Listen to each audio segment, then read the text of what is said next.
Oh, you know what time it is.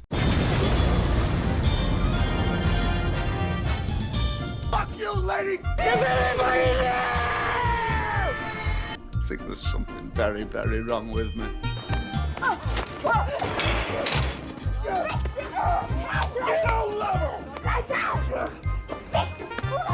Hey, Malkovich, think fast!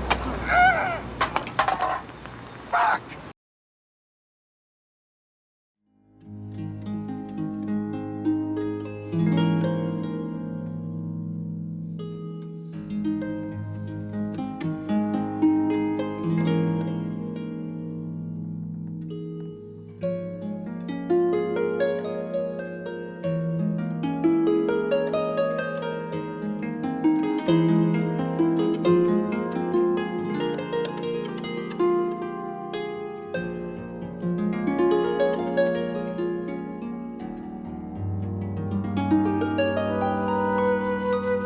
Charlie Kaufman is probably my favorite screenwriter. The run of films he's made since 1999 is the stuff of legend, and it's not hard to see why he's racked up so much acclaim from day one. Being John Malkovich, Adaptation, Eternal Sunshine of the Spotless Mind, Synecdoche, New York, and Anomalisa are all massive achievements in film and continue to blow me away every time I watch them. Not a single one of them is anything less than excellent.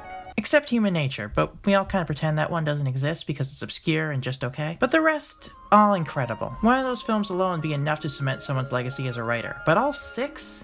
That's the stuff of legend. So saying I was excited for his next film is underselling it to say the least. I was ecstatic when I found out and even did a Kaufman marathon to celebrate a week before release. Yet I don't think anything would have prepared me for what I ended up watching. Starting off though, it's obvious to me personally that Kaufman's directing has taken a huge step up. Not that his directing in films like Synecdoche, New York and Anomalisa were bad, not at all. But it never felt fully refined. It felt a bit like he was still finding himself as a director. Here the color palette is crisp and defined.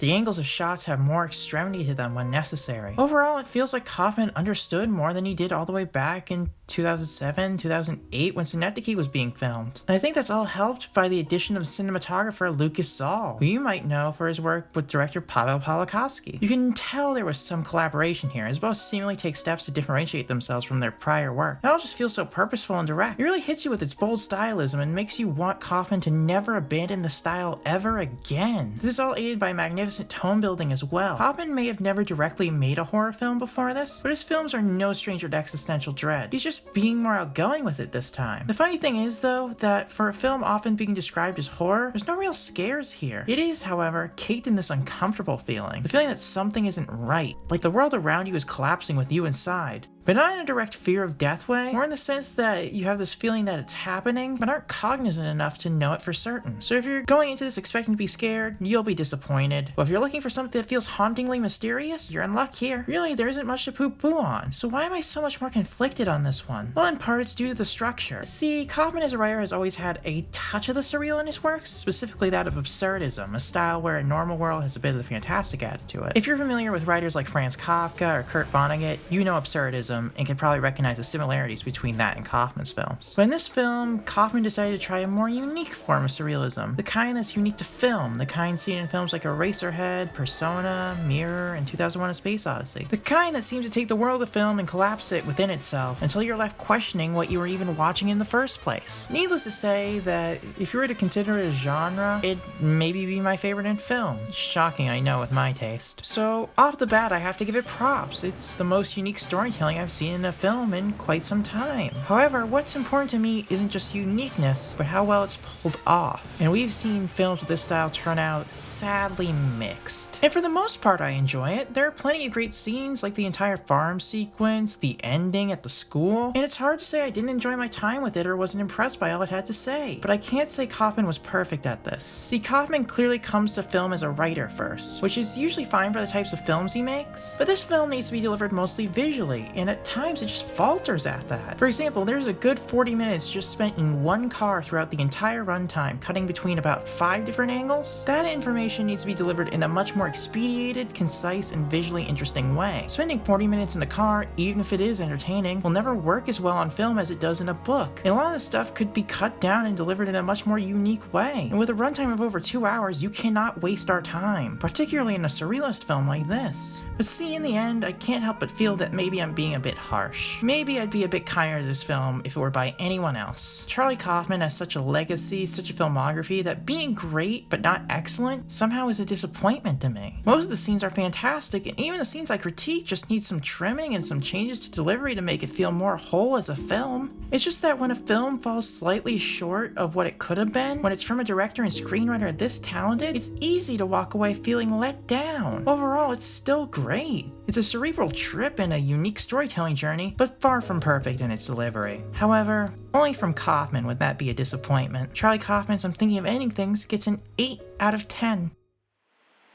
Come join me, come join me, come join